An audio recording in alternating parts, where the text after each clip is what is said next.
So hi! Welcome and welcome back to my YouTube channel, and for today's tutorial, ituturo ko nga sa inyo kung paano i-turn on at off ang encryption or encrypted chat sa ating messenger. So guys, kung mapapansin nyo, kung nag-update kayo or bagong update yung inyong messenger app, may lalabas dyan na create a pin para sa storage or message storage natin. So guys, siguro marami sa inyong nakapansin na halos lahat ng mga chats na lumalabas sa inyo or yung mga luma nyong conversation is nagiging encrypted. So ano nga ba ang encrypted chat? So ang encrypted chat is ibig sabihin para siyang secret conversation. So once kasi na nag-uusap kayo sa encrypted chats, automatic kasi pwede nyong iset siya kung kailan nyo gustong mabura yung mga messages, and hindi din kayo pwedeng mag-unsend or mag-delete ng mga message sa encrypted chats. So guys, ituturo ko muna sa inyo kung paano nga ba i-turn on ang encrypted chat. So bubuksan ko muna ang aking messenger application. And ito kasi guys is hindi pa siya naka-turn on ang encrypted chat since nga in-script ko muna or in-ex ko muna siya nung nag-appear yung create a pin. So para ma-turn on, tap muna natin yung 3 horizontal lines na nandito sa upper left corner and punta muna tayo sa messenger settings. So ayan guys, dito sa messenger settings, i-scroll down lang natin and pupunta tayo sa privacy and safety. So dito naman, itatap natin is yung end-to-end encrypted chats. And hanapin nyo dito yung message storage. So, tap lang natin yung message storage. So, guys, ito ay para sa mga updated lang ang messenger and lalabas na dito yung message storage. So, ayan, para ma-turn on or ma-activate natin yung encrypted conversation or yung 6-digit PIN, ang gagawin lang natin is itatap natin yung turn on secure storage. So, tap lang natin. And dito, mag-create tayo ng 6-digit PIN. So, may pamimilian. So, ang gagawin nyo lang is ang i-enable nyo ay itong create a 6-digit PIN. So, after nyan, tap natin yung continue. And then, dito ilalagay nyo na kung anong gusto nyong PIN. So, depende sa inyo kung anong gusto nyo.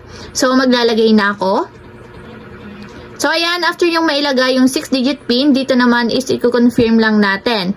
So, make it memorable daw. You'll need it when you switch to a new device. So, sabi nila is, kailangan tandaan yung PIN ninyo kasi i-required to once na maglalagin tayo or magsiswitch tayo ng other device. So, lalagay nyo lang dito or i-reconfirm nyo lang yung ginawa yung 6-digit PIN. Then, after nyan, automatic naka-turn on na yung ating encrypted chats at naka-enable na yung ating 6-digit PIN. So, ayan, ipapakita ko sa inyo. And ayan, kung mapapansin nyo, yung ibang conversation dito is automatic na ko-convert siya into encrypted chats. So, try ko ulit i-open yung messenger. So, ayan guys, okay na tayo. Na-turn on na natin yung encrypted chats or yung 6-digit PIN. So, paano naman natin i-turn off? So, basic lang, ganun lang kadali. Ipunta ulit natin siya sa messenger settings. So, tap ulit natin yung 3 horizontal lines and then tap natin yung settings buttons. Scroll down lang natin and then hanapin ulit natin yung privacy and safety. Then dito sa privacy and safety, tap natin ulit yung end-to-end encrypted chats and then tap natin yung message storage. So, ayan, explain ko din sa inyo yung ibig sabihin ng message storage sa bagong update ni Meta. So, sinasabi dito is kapag naka-enable daw ang ating message storage or naka-turn on yung encrypted chats na merong 6-digit PIN, ibig sabihin, automatic mabubura yung mga luma nating conversation kapag naka-turn off ito. Since nga, masyado nang dumadami yung gumagamit ng messenger and mostly sa atin, hindi na nakakapagbura ng mga message. So, kasi pag hindi tayo nagbubura, nadadagdagan ng MB or ng storage data ang application natin ng messenger. So, para naman ma-turn off, ang una muna natin gagawin is itatap natin yung turn off secure storage. So, madi-disable yung ating encrypted conversations at yung 6-digit PIN. So, tap nyo lang yung turn off secure storage and then tap nyo ulit yung continue para ma-confirm. And after nyan, kung gusto nyo namang ma-delete permanently yung mga naka-encrypted na chat sa inyo, kung hindi naman importante yung mga naka-encrypt, pwede nyo siyang i-delete. Itatap nyo lang dito is yung delete secure storage. So, tatap ko lang yung delete secure storage. And then after nyan, may magpa-pop up na options. Itatap ko lang dito yung continue.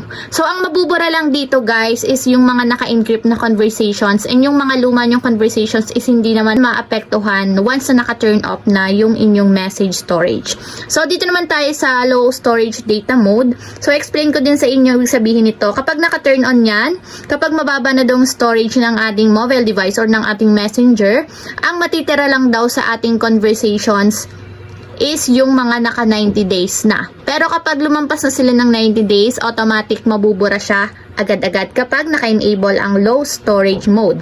Pero kung naka-turn off naman yan, hindi maapektuhan yung mga luma nating conversations. May-stay pa rin siya sa ating messenger. Pero much better guys na magbura din kayo ng mga message sa messenger para hindi ma-delete yung mga hindi dapat ma-delete at ma-delete yung mga kailangan ng i-delete. So ayun lang guys, ganun lang kasimple kung paano nga ba i-turn on at i-turn off ang ating encrypted conversations sa bagong update ngayon ni Messenger. So, ayun lang guys. Sana nakatulong sa inyo. If you have a question, comment down below and don't forget to hit the subscribe button and the bell to notify you for my new updates. And thank you for watching! Living life, every day, late at night, not okay.